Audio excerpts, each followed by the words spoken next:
प्रियो, हम जानते हैं कि ये क्रिसमस का वीक है और सारा संसार प्रभु यीशु के जन्मदिन को बड़े वैभव के साथ मना रहा है। इस दरमियान में प्रभु हमसे कुछ बात करना चाहता है ताकि हम संसार के लोगों के समान इस क्रिसमस को ना अपनाएं, बल्कि एक आत्मिक रूप से इस क्रिसमस का महत्व समझे। इब्रानियों 6 बाब उसकी 7 आयत में लिखा है, जो भूमि वर्षा के पानी को जो उस पर बार बार पड़ता है पी पी कर जिन लोगों के लिए वह ज्योति बोई जाती है, उनके काम का साग पात उगाती है। फिर 8 आयत में कहता है, पर यदि वह ऊंट कटारे उगाती हो तो निकम्मी और श्रापित होने पर है और उसका अंत जलाया जाना है। प्रियो, उपरोक्त वचन से हम एक बात सीखते हैं, ABC of Christian life are very important.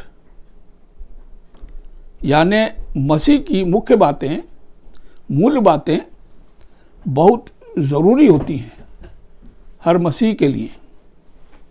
पर किसी ने कहा यह हमारे आत्मिक जीवन में लॉन्चिंग पैड के समान होनी चाहिए, केवल एक पार्किंग लॉट के समान नहीं। लॉन्चिंग पैड का काम हम जानते हैं कैरियर के लिए होता है, किसी सामान को दूसरों तक पहुंचाने के लिए होता है।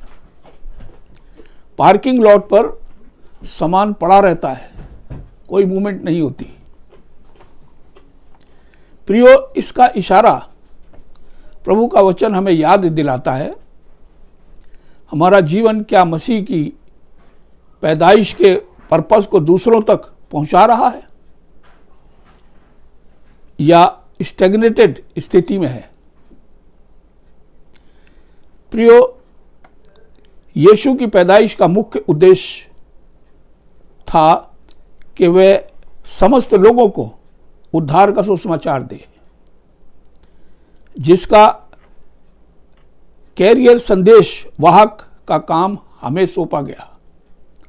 प्रभु ने हमें लॉन्चिंग पैड की उपाधि दी, जिस पर्पस से प्रभु इस संसार में आया। उसने गरीबी में दिन काटे, स्वर्ग को त्यागा और सारे स्वर्ग की शान और शौकत को त्याग दिया और मनुष्य देह धारण किया और क्रूस पर मारा गया। उसका एक पर्पस था कि मनुष्य समाज उद्धार पाए, पापी बचाए जाएं, पाप दूर किया जाए। और जब वो चला गया, मारा गया, उसके बाद वो जिम्मेदारी कलीसिया के पास आ गई, मसीहों के पास आ गई, हर व्यक्तिगत मसीह के पास ये जिम्मेदारी आ गई। अगर एक मसीह का स्टैग्नेटेड जीवन ही है तो प्रियो, वो एक पार्किंग लॉट के समान है जिसमें कोई मूवमेंट नहीं। इब्रानियों 6:12 में लिखा है, आलसी मत बनो वरन उनका अनुसरण करो जो विश्वास और धीरज के द्वारा प्रतिज्ञाओं के वारिस होते हैं, प्रोमिसेस के वारिस होते हैं। किन की तरह बनो? जो विश्वास और धीरज के द्वारा परमेश्वर के वादों के वारिस होते हैं। प्रभु चाहता है कि हम उनकी तरह बने जो प्रतिज्ञाओं के वारिस हुए हैं और होते आ रहे हैं। आज इस क्रिसमस पर परमेश्वर मुझसे और आपसे क्या चाहता है? वह चाहता है हम मसीह की सच्चाई को एक मैच्योर विश्वासी के समान संसार में फैलाएं। सिर्फ त्यौहार की तरह उसे ना बनाएं, लेकिन मसीह की सच्चाई को, उसकी उत्तमता को संसार में फैलाने वाले लोग हों। अपने जीवन से, अपने कैरेक्टर से, अपनी बातचीत से, अपने रहन सहन से हम प्रभु को अगर प्रकट करते हैं तो हम उसकी पैदाइश का, क्रिसमस का मूल अर्थ लोगों पर प्रकट करते हैं। और जिनके हृदयों में अभी तक मसीह नहीं जन्मे, मसीह उनके हृदयों में भी जन्म ले सके और वह भी मसीह के पर्पस को लेकर संसार के लिए लॉन्चिंग पैड बन सके और बनकर दूसरों के उद्धार का कारण भी बन सके,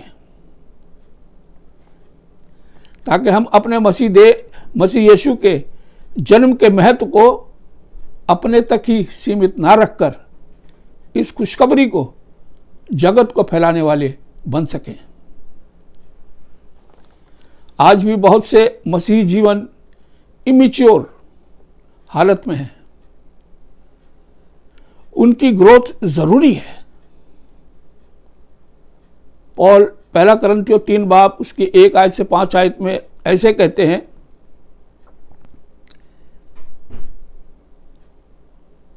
करंथियन को यही सबक दे रहा था, मैं तुमसे इस रीति से बातें ना कर सका जैसे आत्मिक लोगों से बातें की जाती हैं,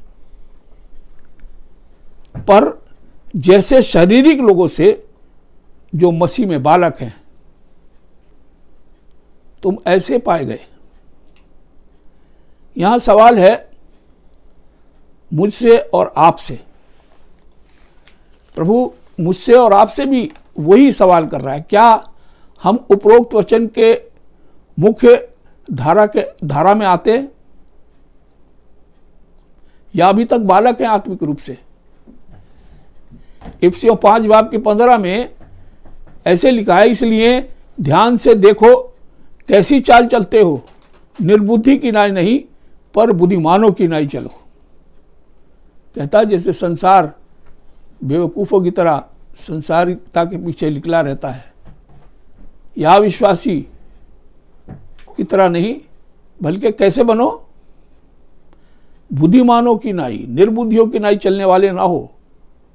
जो बुद्धि हमें प्रभु से मिली है हम उसके अकॉर्डिंग अपना जीवन बिताएं। वर्ष 16 में कहता है, अवसर को बहुमूल्य समझो क्योंकि दिन बुरे हैं। हर मसीह अपने को आत्मिक मानता है, पर एक आत्मिक इमेच्योर व्यक्ति की पहचान क्या होती है हम ये समझें। एक इमेच्योर व्यक्ति कैसे पहचाना जाता है? वह आत्मिक चीज़ों की पकड़ में ढीला होता है, उसकी अंडरस्टैंडिंग नहीं होती आत्मिक चीज़ों के साथ। आप उससे आत्मिक बात करेंगे, वो शारीरिक रीति से आपके साथ आर्गूमेंट ही करेगा क्योंकि उसको समझ नहीं आएगी। आत्मिक बातों में व्यवहारिक, इम्प्रैक्टिकल होता है, अव्यावहारिक होता है, इम्पेशेंट होता है, तर्क वितर्क में पड़े रहता है और निष्क्रिय होता है, इनएक्टिव होता है चर्च के हर एक काम में, मसीहत के हर एक काम में। मैन प्लीजर होता है, गॉड डिसीवर होता है, लोगों को खुश करने वाले होते हैं और परमेश्वर को धोखा देने वाले होते हैं। परमेश्वर धोखे में नहीं आता, वो तो खुद अपने आप को धोखा देते हैं। तब सवाल उठता है कैसे आत्मिक बना जाए। प्रियो, आत्मिक ग्रोथ प्राप्त करने के लिए आत्मिक रूप से चलना सीखना होगा। अब सवाल है कि हम आत्मिक रूप से कैसे चलें। रोमियो 4 बाब की 6 आयत में लिखा है, नए जन्म की चाल चलो, walk in newness of life. प्रियो, प्रभु का वचन हमें बताता है रोमियो 4 बाब की 6 आयत में कि हमें नए जीवन की चाल चलनी है, पुराना जीवन त्यागना है। जब हमने प्रभु यीशु को ग्रहण किया तब प्रभु की आत्मा हमारे पास आ गई और उसने हमारी कॉन्शियस को क्लियर किया। हमने अपने पापों से पश्चाताप किया और पापों से पश्चाताप करके मसीह आज्ञाओं में हम आ गए। जब हमारा बपतिस्मा हुआ तो हमने व्यक्तिगत रूप से सारी कलीसिया के सामने इस बात को स्वीकार किया कि मैं प्रभु यीशु को समर्पित करता हूँ। वो है नई जीवन की चाल। तब फिर हम पुराने जीवन की तरफ ना झांकें, पुराने आनंद को ना देखें, हम सदोम को ना देखें, उसकी हरियाली को ना देखें, बल्कि हम नए जीवन की चाल चलें। ये आज्ञा हमको पौल के द्वारा रोमन्स 4:6 में मिलती है। फिर गलतियों की कलीसिया को पौल क्या कहता है? 5 बाब की 16 आयत में, आत्मा के अनुसार चलो। आत्मा के अनुसार चलना है जब प्रभु की आत्मा वचन के द्वारा हमको आज्ञा देती है और फिर हम कोई गलत काम करते हैं तो प्रियो हमारी जो विवेक है वो हमें दोषी ठहराता है। और अगर हमारा विवेक हमें दोषी ठहराता है और हम अपनी विवेक की सुनते हैं तो वही आत्मा के अनुसार चलना हुआ। तब परमेश्वर की आत्मा हमें गाइड करती है। तो हमें ऐसे जीवन बिताना है। हमें संसार के लोगों के समान नहीं, हमें मन के पीछे और तन के पीछे नहीं चलना, बल्कि किसके पीछे चलना है? प्रभु की आज्ञाओं के पीछे चलना है, प्रभु की आत्मा के पीछे चलना है। और पहला थिस्सलुनीकियों 5 बाब की 19 आयत में कहता है, आत्मा को ना बुझाओ। प्रियो, ये बड़ा खतरनाक काम होता है जब एक मसीही प्रभु की आत्मा को शोकित कर देता है, और वो बहुत खतरनाक बात होती है। प्रियो, प्रभु का वचन कहता है, जब प्रभु ने अपनी आत्मा हमें दी है, हमें अपना बनाया है, तो हम प्रभु की आत्मा को शोकित करने वाले ना हो। हम परमेश्वर की आत्मा को शोकित करते हैं, हम परमेश्वर को शोकित करते हैं। हम कोई गलत काम करते हैं, फिर दोबारा से उसी पाप में पड़ जाते हैं, फिर दोबारा से हम शरीर के पीछे चलते हैं, मन के पीछे चलते हैं, तो परमेश्वर की आत्मा शोकित होती है। और बहुत दफ़ा प्रियो, जब वो शोकित होती है तो हम कमज़ोर पड़ जाते हैं और बैकस्लाइड हो सकते हैं। इसलिए हम परमेश्वर की आत्मा को कभी शोकित ना करें। ये भयंकर बात है। हम शरीर परमेश्वर की आज्ञाओं की अवहेलना, डिसोबीडियंट ना करें। परमेश्वर का वचन ऐसा बताता है। प्रियो, केवल मसीही कहलाना काफ़ी नहीं है, या मसीह परिवार का हिस्सा होना काफ़ी नहीं है। आप कहें साहब हम तो मसीही हैं और मसीह हम परिवार से, साहब पैदाइशी मसीह हैं, तो प्रियो इससे कोई फर्क नहीं पड़ता। बाइबल बताती है, यूहन्ना 3:3 में प्रभु यीशु की वाणी है ये।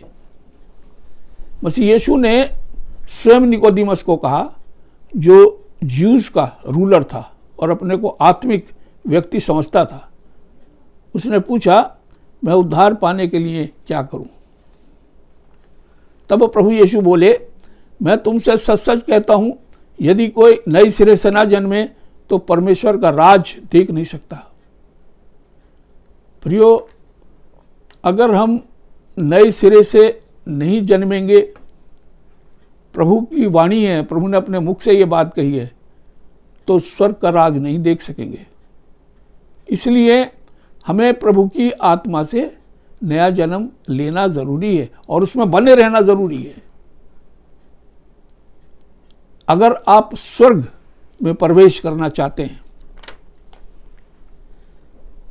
प्रभु यीशु संसार छोड़ने को नहीं कहता, हां, पर संसारिकता छोड़ने को कहता है, जहां पाप विद्यमान रहता है। प्रभु नहीं चाहता कि हम संसार को छोड़ दें, लेकिन प्रभु ये जरूर चाहता है कि हम संसारिकता को छोड़ दें। संसारिकता का जीवन पाप का जीवन है, संसारिकता का जीवन अशुद्धता का जीवन है, और प्रभु पाप का जीवन और अशुद्धता का जीवन एक मसीह के अंदर नहीं चाहता। संसारिक जीवन पशु शरीर का जीवन है। नेचुरल जीवन केवल शरीर से ताल्लुक रखता है। जैसे जानवर शारीरिक होते हैं, प्रभु मुझको और आपको ऐसा नहीं चाहता। आत्मिक बात फर्क बात है, वो शरीर से ताल्लुक नहीं रखती, पर आत्मिक जीवन आत्मा से रिलेटिव होता है। परमेश्वर आत्मा है, वह हमारी आत्मा से संबंध जोड़ना चाहता है, जो अमर है, पर शरीर टेम्पररी और अस्थायी है। प्रकाशित वाक्य 18:4 में परमेश्वर की वाणी है, हे मेरे लोगों, उसमें से निकल आओ, उसके पापों में भागीदार ना हो। फिर इफिसियों 4:30 आयत में बड़ी सफाई से लिखा है, आत्मा को शोकित मत करो। इफिसियों 5:8 में लिखा है, walk as children of light, ज्योति की संतान के नाई चलो। परमेश्वर चाहता है प्रियो, हम आज मसीह में नया जन्म लेकर ज्योति की संतान बन जाएं। प्रभु अपने वचन पर आशीष दे।